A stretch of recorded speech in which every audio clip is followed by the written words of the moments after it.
In the chat, if you could just state your name, well, not your name, but state what your department you work in, and then one thing that you hope to learn from this particular session. So that way we can make sure that we're touching on all of the expectations that you all have for us in this session. Um, Also, one of the things that I want you all to do is I want you all to take a moment, close your eyes. You know, if your eyes aren't already closed, no, I'm kidding, I'm kidding, I'm kidding. But take a moment, close your eyes, and I want you to reflect back on a conversation that you had with a student where you actually shared your story with the student and how it also impacted that student. So you don't have to state that in the chat yet because we're going to have an activity later, but I want you to reflect on that moment and to hold it within your mind. All right.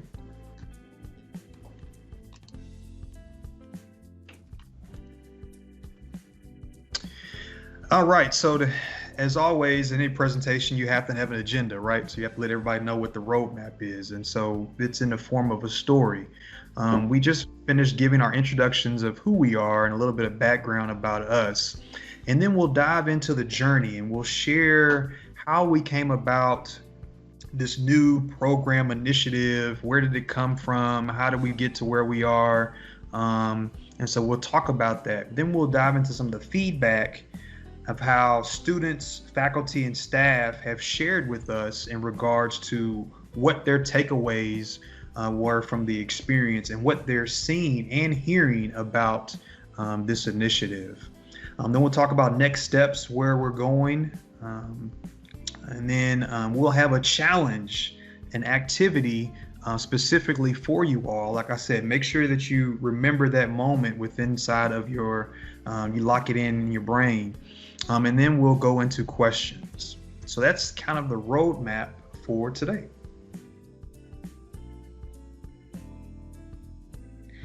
Okay, so every good project starts with a story of how did we get here? And so I do have to take it back a little bit to just a couple of months ago. Sometimes I like to say, just last month. And now it has been about 6 months, I think, and 5 or 6 months since we started this. But Dr. Smith and I were participating in a webinar in our virtual worlds. And so we were texting back and forth about the content. After the presentation, he just called me up. And I know that when I get a call from Dan Trail that there's something, like there's a new project, there's, something in his wheelhouse going on. And he said, I have a great idea. I'm like, oh, really? What is it this time? And so he's like, well, they were talking about stories and telling stories and how that really connects people. I'm like, yes. And he said, well, how can we do that? This is the time where we need to bring people together through stories and we could really connect our students and build our community. What do you think? And I'm like, yeah, sure. Okay. I really didn't lose my cereal. That's okay. That's just a little dramatic, but I really wanted to know, what is it that we're trying to accomplish? What is it that we want to do and how we were going to do that? And so, of course, I'm always up for a great challenge that I appreciate creativity and doing things a little bit differently than others. And to be able to reach out and connect people is also one of the great things that I really enjoy doing as well. So, of course, I said, absolutely, let's do this. And that's my side of the story. Now, Dan Trail's side of the story might be a little bit different, but that's my perspective. We just jumped in and had a little bit of a learning curve, a little bit for the technology and doing some things, but we started to gain a rhythm over time. I can concur with that story. I'm good with it. Okay, good. So then Kelsey asked me, she said, okay, Dan Trail, I love the idea. I love what you want to do. So what platform are we going to use for this? I said, Instagram, of course. And she said, so do we have approval to use Instagram? I was like, well, I mean, we're going to move forward with it anyway. Because one of the things that we were seeing during this pandemic was a lot of the students were on social media. Specifically, a lot of the students that we engage with on a daily basis were utilizing Instagram. And so in the spring semester, the student workers in my office said, hey, we would like to create a platform using Instagram to reach to the students at TCC. I said, fine, if that's what you all want to do, I mean, go ahead and go forth and embark on that journey and do it. And so they had already created this community within Instagram for students. And so when I talked to Kelsey, I said, Kelsey, we should just use what the students have already created, because if the students are already there, they're already communicating, and that's where we need to be. And so we just dived into utilizing Instagram, and I said, hey, we're going to use Instagram to tell these stories because this is what students want to hear, and I believe it really would have a true impact on their lives. Absolutely. And Instagram has been a lot of fun utilizing it and trying to connect with people as well. So we'll talk more about that. But in about 30 minutes or so, okay, maybe it was a tad longer than 30 minutes, but I think that our time these days just doesn't really make sense. And so very quickly, we came up with the name of Community Real People, Real Stories. That storytelling is the key in building those relationships. Instead of just talking about the weather, because that's what we talk about when we keep our conversation simple and we're unsure or uncomfortable in the conversation, we might talk about the weather or nice shoes, instead of really talking about who the person is, what their desires are, and how to connect. So we wanted to have real conversations with real people and start working on our community. And so that's where the name of this project came in, to be Community Real People, Real Stories. And that those guests that came on, that they could choose how deep they wanted to go in answering the questions that we had for them. That whatever was changing, how they were coping with it, how they were wanting to connect with others or share to be able to help someone else, that this was all that we were wanting from this Instagram Live, this storytelling piece of Real People, Real Stories. We wanted to make sure that we were consistent in our days, that we were providing this, that we were doing this show. Tuesdays and Thursdays seemed to be the best because the weekend was there, but also Fridays we were not quote unquote, that wasn't part of our summer hours per se, even though I felt like we were, when you're online, you're kind of 24/7, it feels like at times. And so we were wanting to pick days and times that were consistent.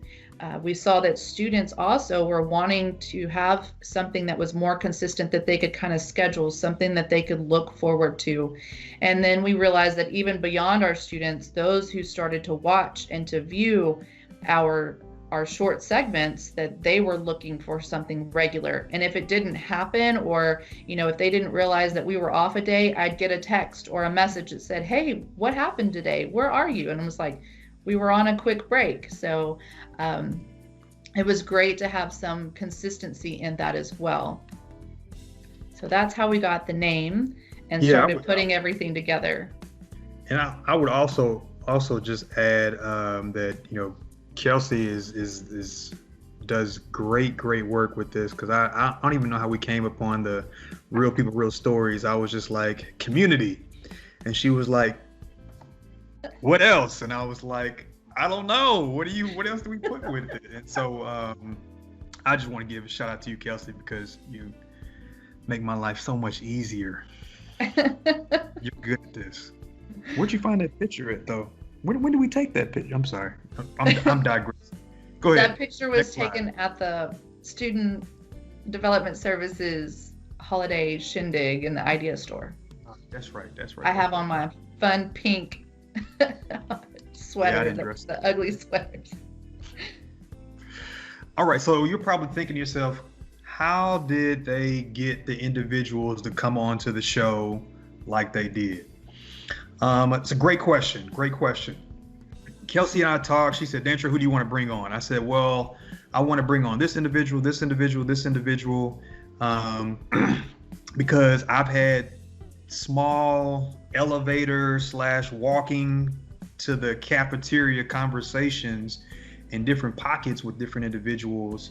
And I felt that those individuals had a story that would really shed some light and impact and motivate our students and some of our faculty and staff.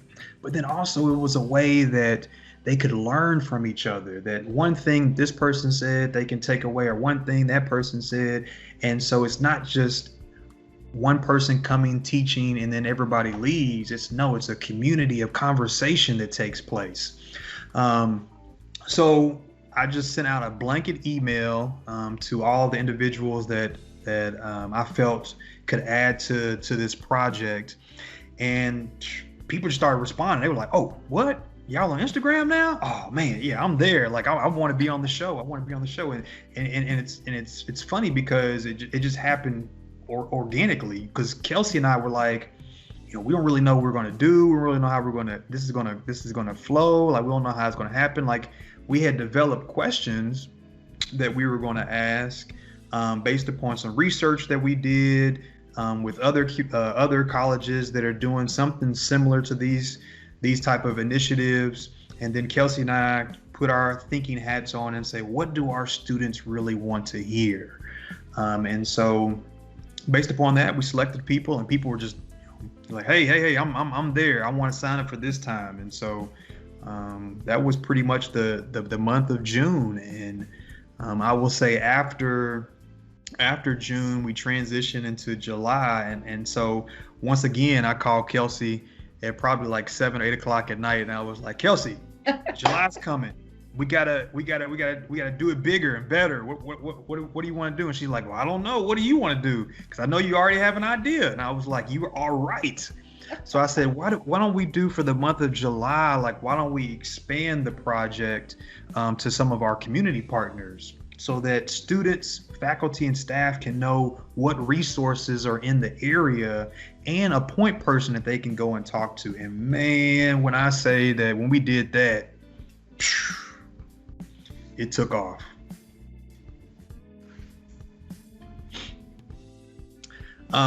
This is my slide too, sorry.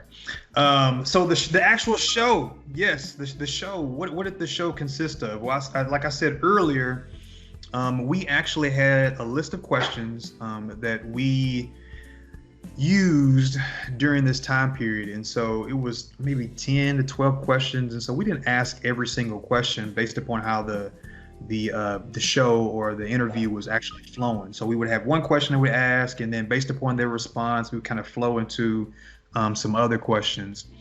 And really out of that just came this wonderful dialogue and conversation and motivation and inspiration that was shared. We had people that were on the show that were watching live, and students were saying, oh man, this is so great. And oh yeah, I remember that. Or, they're commenting and laughing along with the person that's doing the interview and it's responding to the interview. And it was just great. And so some of these actual quotes we wanted to show you all is, I would remind myself that grades don't determine my potential. Always seek help and get connected with people. I can either stay frustrated when things didn't go the way I wanted, or I can accept it and adapt.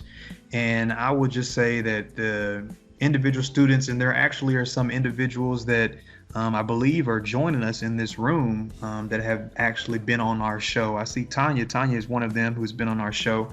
And so if you haven't gone, check her out. Full interview at Intercultural Network on the IGTV.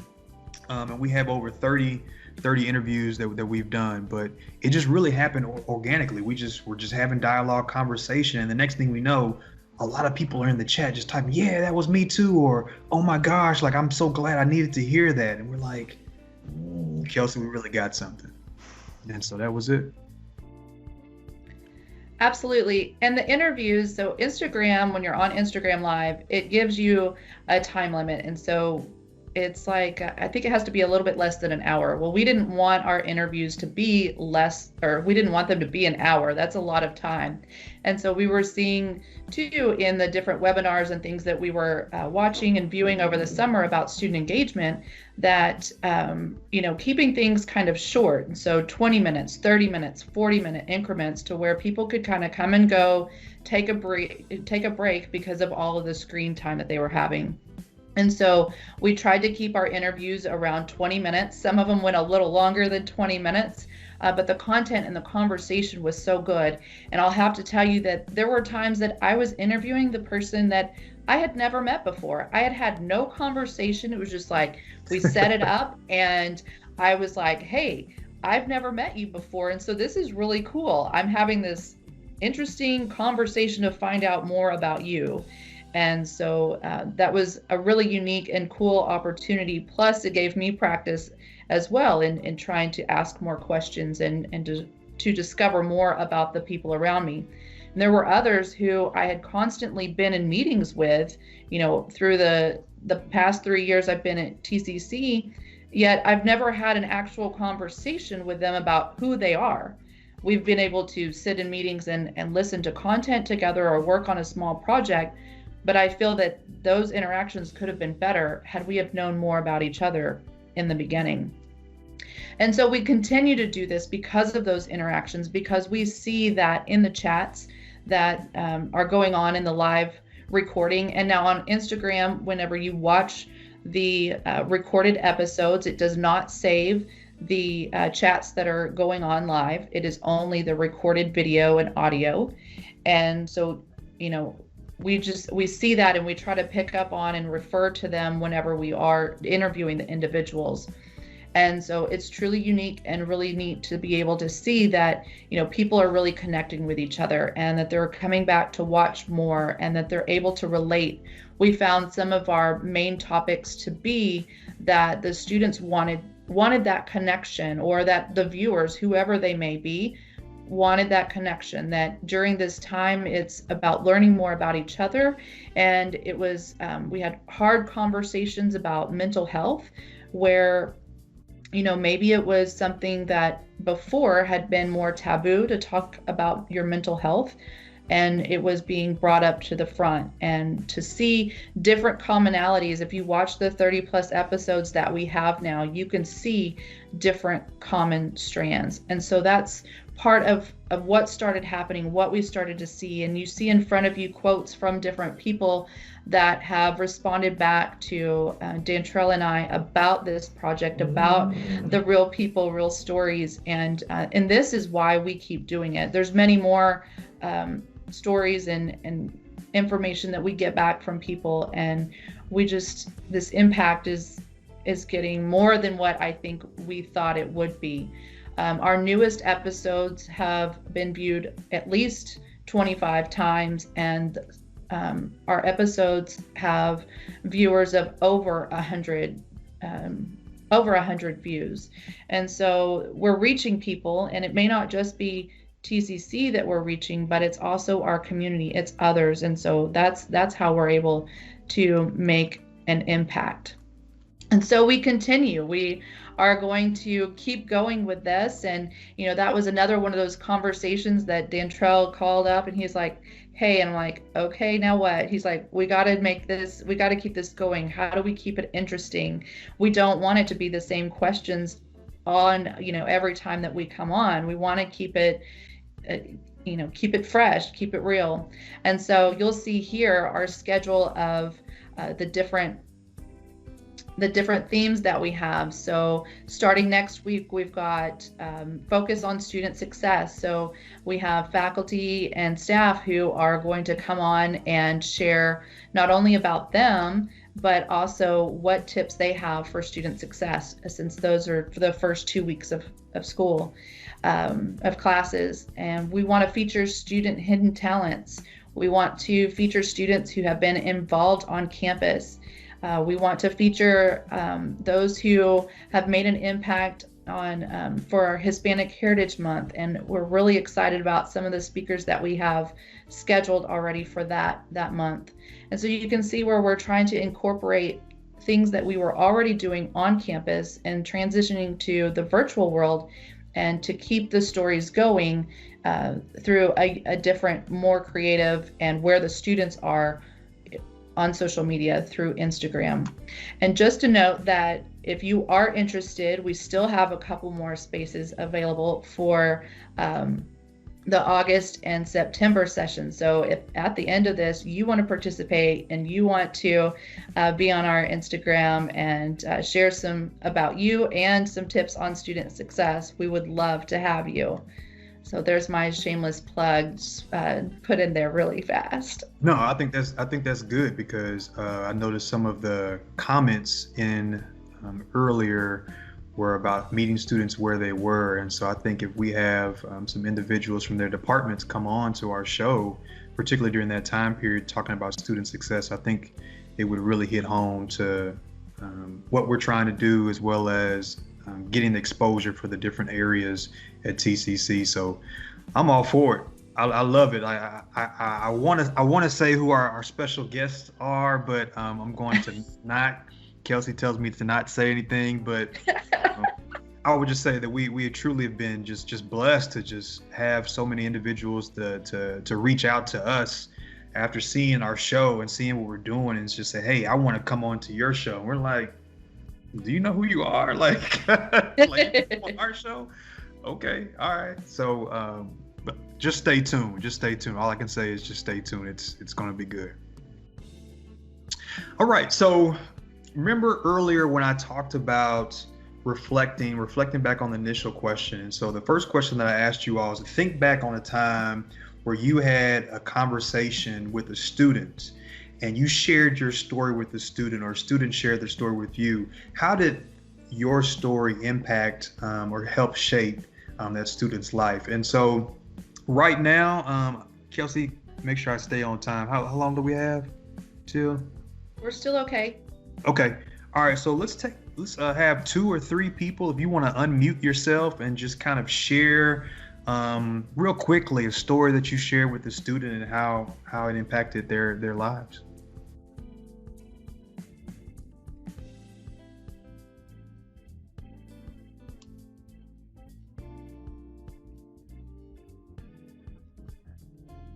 Anybody? Okay. I'm gonna start calling on people. All right, Dr. Amen. Oh, Dr. Amen. Okay.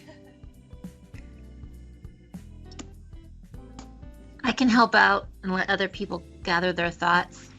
So when I was an advisor back in the day, I was working with some students who were struggling academically. They had fallen on probation. They were at risk of being suspended, losing their scholarship, things like that. And, you know, I wasn't always the best student when I was in college. And so I didn't do things like, you know, studying so much. And it really wasn't until I hit grad school that I really kind of learned about how to approach studying and what kind of learner I was, and the difference it made if I really applied myself. So, you know, what I started to do was to just sort of open up and talk about my experiences and about my failures, and, you know, what worked for me, what didn't work for me, the process of going through some pretty significant failures, you know, and how that impacted me, and then how living that experience though and learning about myself and kind of walking through that experience then helped shape me in a positive way on the other side of it. And you know, one of the things too that I think that was my big message that I kind of started sharing more and more was about asking questions and asking for help. And, you know, actually stopping and listening, you know, to all the, you know, advice that's given to you and all the resources that are shared with you, and just trying to help people realize that even though, you know, it might seem like you're alone a lot, you're really not in many ways, if you choose to avail yourselves of those resources and everything. And so, you know, I I just talked about some of those really challenging times in my life. One of the things that hit me really hard when I was in grad school, I was shifting from my anthropology graduate degree to what would become my higher education program, and I hadn't made the decision yet, and I was really struggling with it. And I was complaining about my professor at the time, who was MIA, who would be my new advisor. And he just basically was like, suck it up, Julie. He's like, no one's doing anything to you. You have control over how you respond to anything. You have that control. Don't give that away to somebody. You get to make choices about what you're going to do and how you're going to react. And so it was a rough conversation. I can still picture like what I was wearing, where I was. But I've shared that several times within the context of working with students in an advising kind of conversation, to talk about, just how much of an aha moment that was for me when I realized that, I didn't have to feel the way I was feeling, and I could move forward in a different kind of way. Thank you for sharing that. We'll take about two other stories. Oh, that was somebody we just lost. Hello? Sorry. Hi, this is Ruth Engel. Hey, Ruth, come on. Myself again. A little bit along Dr. Amen's story, something that I will often share with my students. When I was in my undergrad years, I'm English. I teach English. I teach academic foundations. I love literature. In my family, I'm on that side of the world, whereas my sister is. She's physical therapy. She went pre-med. She's on the science part of the world. Well, I told them, because I put off biology as long as I could, because I did not want to take it. So what I tell them is, once I had to take it, I took it, I buckled down, and I worked so hard in that class. I ended up barely passing with a C. And I tell them anytime, because I have students sometimes lamenting that they are getting a high B, and they're like, this is so bad, I should have a high A, or all these different things. And I'm like, if you're working hard, be proud. And I told them, like, I've gotten other A's, but I was so proud of that C because I worked my tail off to get that C. I'll be honest, I don't know how much it impacts my students, because they often still want to come back and like, no, I want the A, and I understand that. But I try to show them that, no, if you're working hard, a C is amazing. And as you build on that, someday you may, after years later, I've gotten more involved in science, and so I know more, but it comes later. It came later. It was not natural. So that's my story. Thank you. Thank you again for sharing. I love that. I would take one more story. Hi, this is Johnny Martin. All right. How's it going? It's going fine, thank you. One of the things that I have done, and it's kind of organic, I don't plan it, it's not on my list of things to cover, but I try to talk about things like the fact that when I got my first degree, I was a working mom. So going to college and working and being a mom helps them understand, because almost everybody in our classes have particular challenges. They're not from wealthy families. They don't have maids that clean their room. they don't, nothing's easy. And for them to realize that a teacher also has gone through difficult times and still come out with multiple degrees and a good career and a good life, helps them know it's possible. Right. And then one of the stories that I tell in my tech writing class, because I really relate them to my business experience, and so I use a lot of stories from that. But one of the stories that I told them about years ago, I was a management consultant. I had gone to a new city, moved to a new city, and was a management consultant. And it seemed to people that I had just had overnight success. And a lot of the young people, young business owners in the, or young executives in the local chamber of commerce had formed their own little subgroup, and they asked me to come and talk. And what they wanted me to talk about was how I managed to have this overnight success. And I said, oh, no. I spent 35 years building my skills and my experience and my knowledge and my wisdom. And that was the platform that I built year by year by year. And so when I came to town, I drug my platform behind me, and all I had to do was stand up, blip, onto that platform, and I'm suddenly 6 feet tall. And the college days are part of building platform. And of course, your work experience and your life experience. But right now in your classroom with us, you are building that platform that you step up onto and gives you leverage in life. Yes, I love that. And it's funny that you said that, talk about building platforms. I don't know if you see behind me, but Minecraft. The reason why I had that in the background, because we're talking about building platforms, building the sense of community. And first, I want to say thank you all for sharing your stories with us. I mean, it's kind of, in a way, I'm gonna put a shameless plug like Kelsey did. You know, it's a kind of a way for mentoring.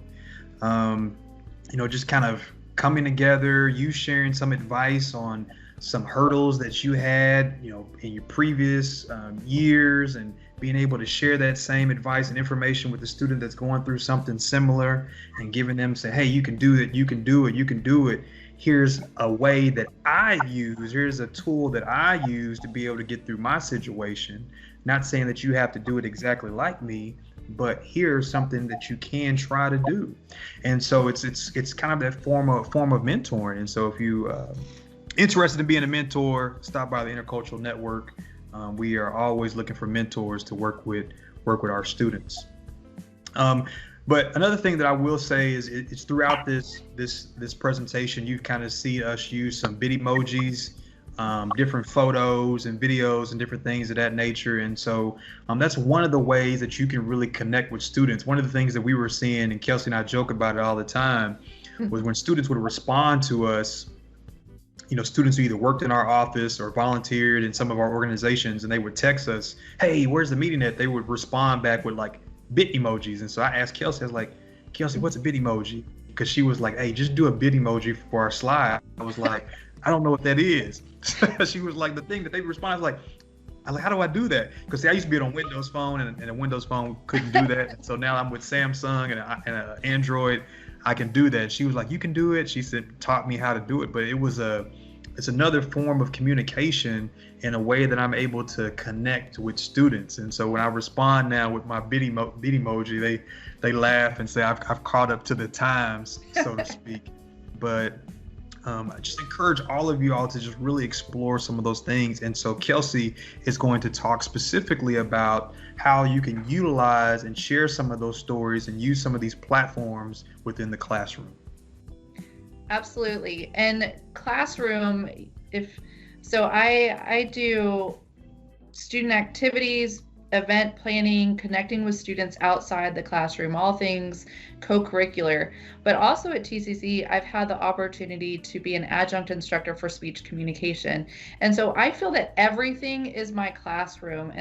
And I think that some of what I have learned being an instructor through the Connect campus, I've been able to apply and enhance what I'm doing for the Trinity River campus and our programs, especially moving into this virtual environment. So I know that not all of you are in a classroom or a faculty member, but you may provide services to students. And so that is your classroom. A collaborate session on Blackboard or a Teams meeting, that is your classroom. And you can definitely utilize stories there. And so how is it that you can creatively connect with people? How can you connect with the students to let them know that you're more than just someone that responds to their emails, that I think that once we can figure out that we're both human, that we both have things happening or going on, and we can probably relate on certain things, we can learn that math problem a little bit better, or we can understand the material a little bit better, or I feel more comfortable coming to you to ask a question or say that I think something is wrong on the class assignment, or maybe a question on the test is incorrect. Could you please check it for me? And so when you develop that relationship, and you can help encourage that in your classroom through those discussion boards, or as you're introducing yourself to others, what does your home page look like? Does it just is it bland, or does it have your photo? And it could be your Bitmoji, or it could be a photo of you and your dog.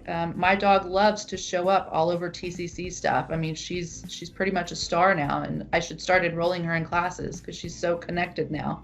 But how is it that you can encourage others to share their stories and connect with each other? And so Blackboard Collaborate sessions, are you utilizing social media? And I don't even mean just Instagram. Is it that do you utilize Twitter? Do you have a special hashtag that you could use for your class and for that class discussion, and have like a back channel there? I also like to have discussion boards in class when I'm using Blackboard, have a discussion board that's open all semester, and it's not for a grade. It's just so often, if you think about when we enter the classroom, we would talk to each other. We wouldn't just be silent. Or when we enter a meeting, we would talk to each other and say hello. And so that discussion board kind of providing that opportunity for students to open up with each other and be able to connect and have that classroom conversation that they had. And so as Dantrell had shared, and as we're showing you different opportunities, like to discover what is your story, how will you connect with students, what experiences have you had that that will enhance your development, your connection with students, or even with your coworkers. And so you can even take it beyond that. And so we put out these questions for some potential conversation starters. And instead of talking about the weather, let's get real. Let's talk about real people. Let's have real connections with others, and talk about what part of yourself would you like to improve. If you could give a piece of advice to yourself, what you know now, if you could go back to yourself 2 years ago and give yourself advice, what would that be? Or when's a time that you've learned from failure? How did you overcome that? Or even, what's one thing that life is teaching you right now? And these are questions similar to what we ask on Instagram, that we're asking our guests to be able to consider and to discuss. We don't know how it's going to happen. Again, it all just comes together. And the emotion, the experience, and the passion that we're hearing from the students, from the faculty, and from the staff, the community members who are participating, has been so absolutely amazing. So I'll ask, is there anyone on our call today, in our program, who would like to answer one of these questions? Someone who we've not heard from so far in this program would like to come on and answer one of the questions.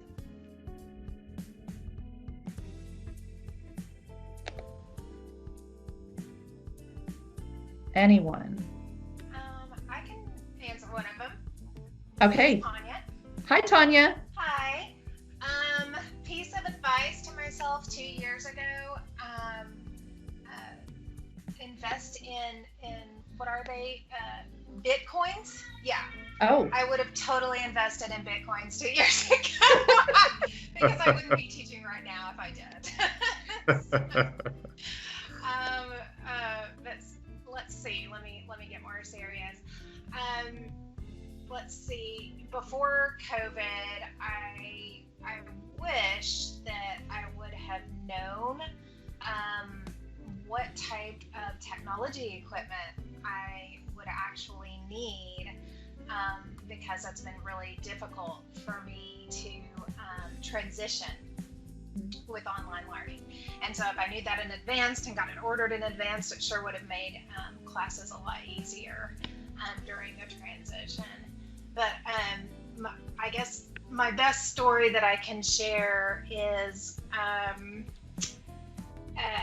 when I worked at my former institution as a program director, I took home some very important student files with me because I didn't have time during the day to get things done, and I was going through and selecting students for the upcoming cohort. So I took those home with me in my briefcase and left it in my car. And that night, my car had got broke into, and they stole my car. So this was in Corpus Christi, Texas, and I was new to Corpus Christi, and apparently they really liked stealing Tahoes and, driving them to Mexico. And so I was told by the police, don't ever get a Tahoe here because it will be stolen. So anyway, sometimes you wish you had a little bit of knowledge going into it, but man, boy, did I learn from that big mistake, because I had all these student folders with me and I lost all of that information. So anyway, that's my story that I can share for Live and Learn. Awesome. Thank you. And when Tanya was on this show, I learned that we're both from the same hometown. So shout out Amarillo.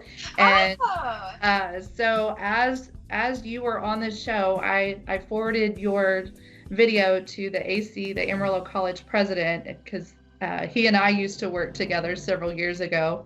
And so I was like, oh, your story and everything. I was like, I can relate it and I can picture you there. And so it was just really neat because you and I had worked on some things together before and kind of know each other, but we did not know that, how is it that two Amarilloans end up at Tarrant County College? So yeah, that's very connections.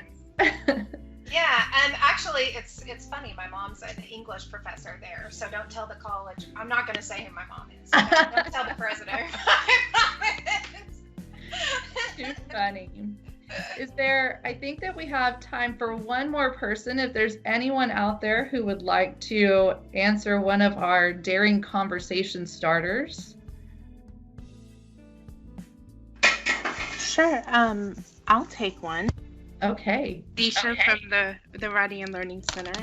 And the what life is teaching me right now would be to be mindful.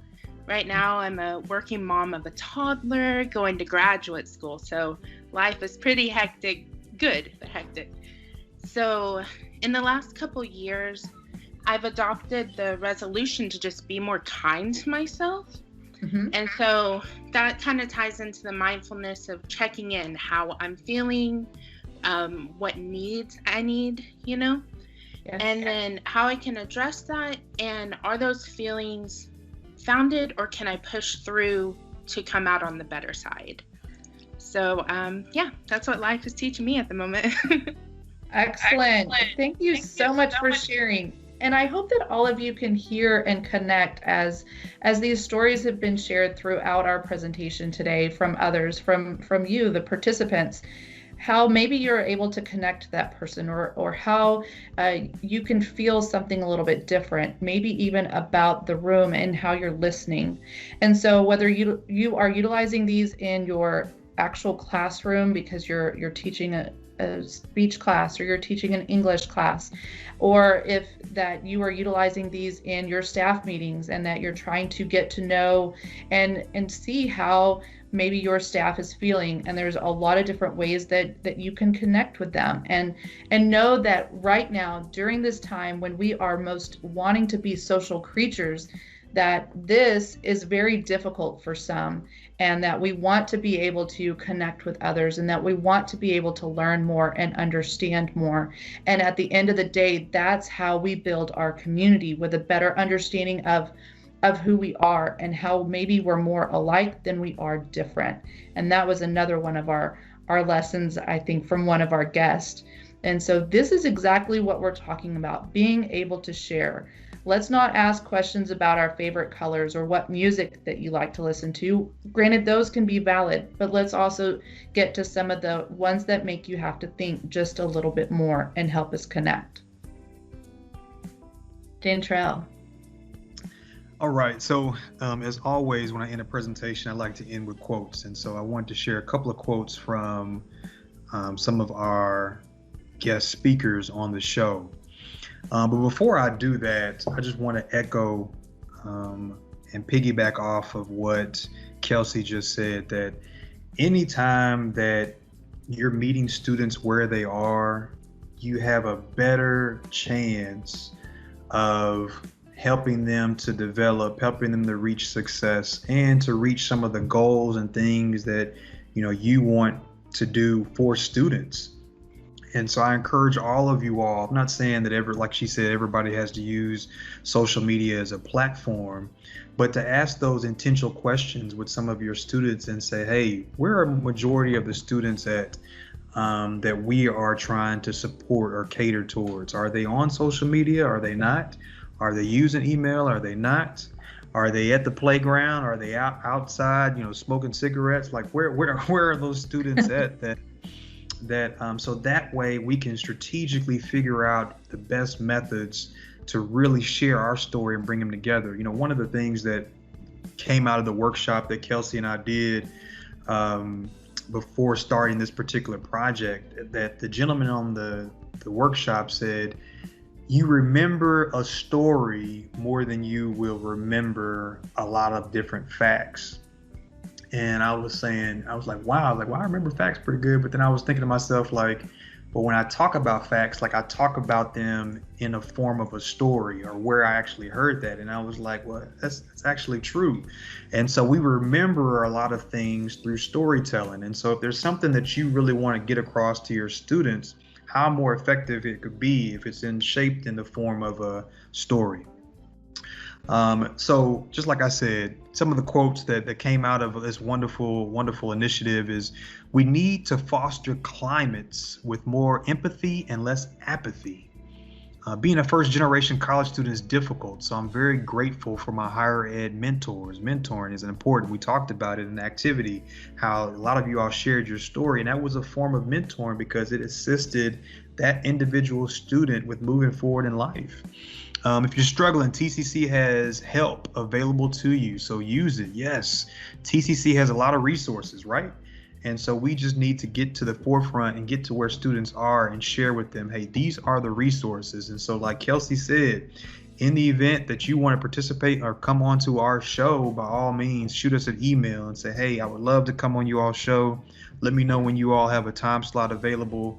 I have a story that I want to share, and then I also have some resources that I think students can take full advantage of. So with that being said, we have 4 minutes left, and so we'll jump right into questions.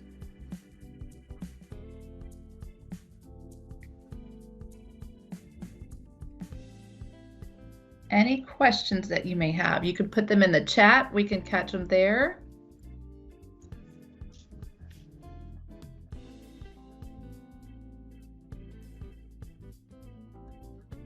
Or if you want to come on the mic, you can share the question.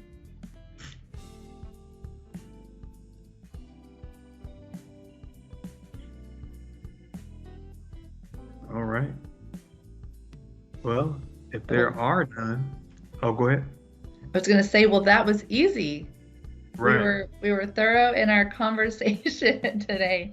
Hey. And again, I want to say thank you for being brave and coming on and sharing. And I think that as we practice that and having these conversations out loud, if we utilize the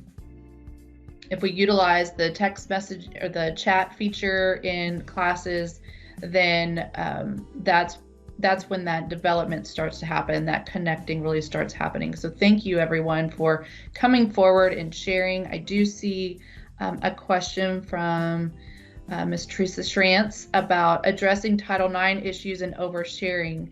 And when you see something, then you would definitely want to talk with the student and also reach out to Tim Kaysen and submit a report, but also connect with the student and ensure that they are okay.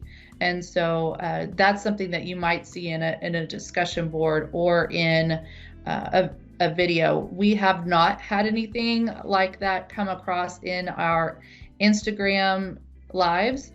So fortunately, we haven't had to discover or navigate that, but I do know, like in a discussion board or anything like that, or if that were to happen, we would definitely want to ensure that just like you would at any other time, that the student is okay at this moment, that they're not in danger, and then take those next steps to report. And let me chime in as well. Kelsey said yes. Based upon the questions and the conversation we've had, we've never had that experience during the live show. However, in follow-up conversation with the students, Kelsey and I have had some students share some, pretty personal information with us. And so one of the things that Kelsey and I always do is we let the student know and say, hey, if just FYI, in the position that I am following TCC guidelines, I just want you to know that continuously having a conversation about this, I may have to share through the Title IX, Title IX office. And so I have to let them know, and I have to report this to care team, just FYI. And so typically, most students kind of already know that. But you have some students that are like, oh, well, now I can't trust you. And so you have to really be strategic about how you present that conversation to the students so that they do feel comfortable and being able to continue on sharing more about what's going on. So, and then, it's just really just kind of building that trust with the student. So. Absolutely. Thank you for adding that in. That is very true. All right. Well, thank you everyone for participating. Don't forget to try to click that link to be able to provide feedback, but also it looks like that is how we're providing credit for today's session. Anything else, Dr. Smith? That's it. Thanks.